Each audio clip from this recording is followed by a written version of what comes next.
আল্লাহ কোরআনে কসম কেটেছেন ওয়াল বাহরিল মাসজুর, ফুটন্ত সাগরের পানির কসম।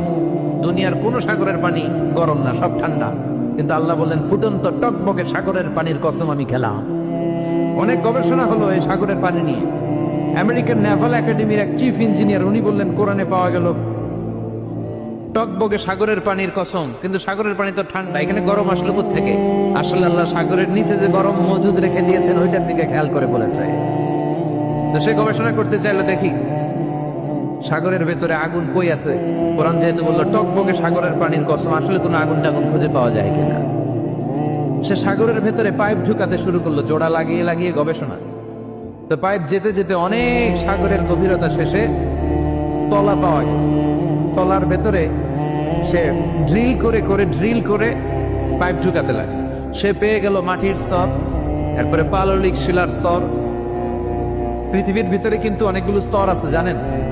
এই যে পানিগুলো আমরা নষ্ট করি, এই পানি কিন্তু খাই, আমাদের পেশাবই আমরা খাই। আমাদের এই প্রস্রাবও যদি পৃথিবীর 4-5টা স্তর শেষে নিচের দিকে চলে যায়, এটা মিনারেল ওয়াটারের মতো হয়ে যায়।